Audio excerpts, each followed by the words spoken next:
Okay, seventh grade. So our last step to this project is to actually build our sculpture, our three-dimensional object. So what you're going to need for that, you're going to first cut out your template as perfectly as possible. It's very important to take your time with that so you don't chop any pieces off that you need. Okay.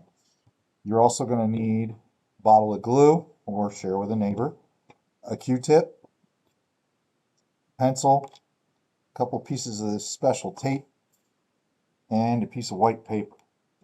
Okay, so the first thing you're going to do once you cut this out is you're going to train it. So anywhere where you scored the lines with the ruler and the pen, you're just going to go ahead and start folding those. You're just kind of training them to do what you want them to do. Don't miss any, okay? This is also where you might figure out that you may have missed a line or two. If you did, you're going to have to get a ruler and a pen and do that line. If it doesn't want to fold nicely, then you didn't do that particular section. Okay, so I believe I've trained everything, and if I did this right, my diamond is also almost going to want to come together on its own without any glue or anything. So I'm trying here.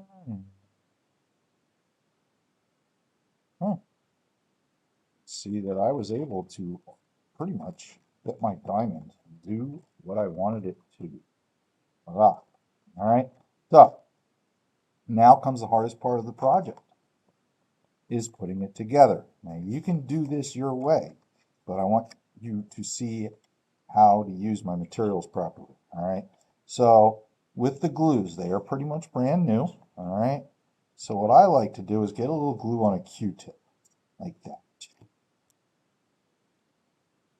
And instead of putting the glue bottle right onto the paper, I'm going to use a Q-tip to just put a thin film of white glue like so. Okay? And then that way it'll dry a lot faster and I don't have to sit here holding it for 2 hours. Okay? The glue is always going to go on the tabs, these things. Okay, so once this has set, you will see that it's sticking nicely. Okay, if you missed any areas with the glue, you're going to have to get in there somehow and get it glued. Okay, so that's how you are going to begin, is by gluing one side to another. And then you simply are going to add glue to the next place you want to work with. I think I'm going to put some here.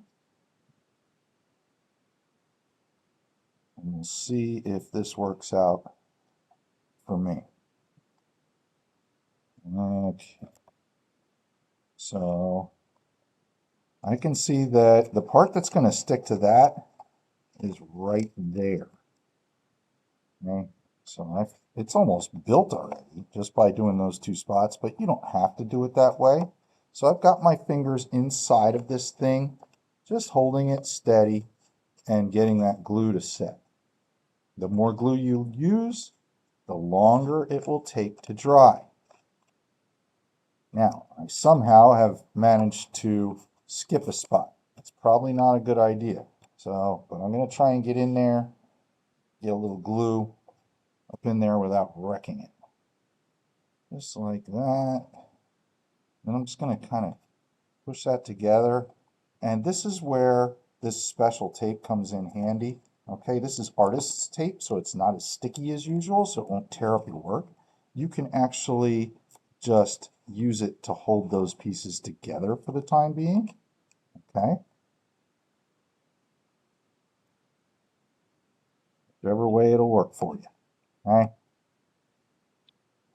Now, it's very important that at the end you get glue on the last two tabs.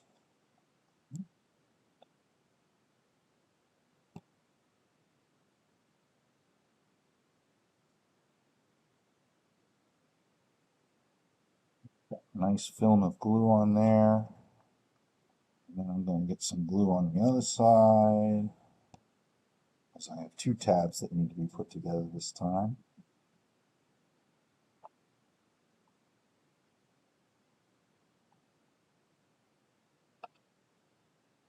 Get that all set, and then you can use a little bit more of your tape so that that can get to drying. This tape is going to come off later.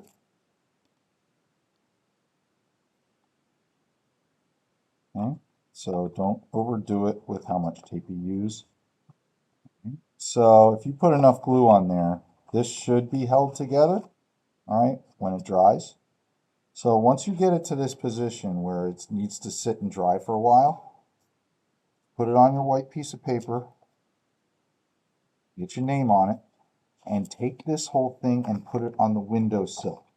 Okay, so that my last class, my 5th graders, don't get a hold of these and start smashing them or throwing them around. After that, you have yourself some free time.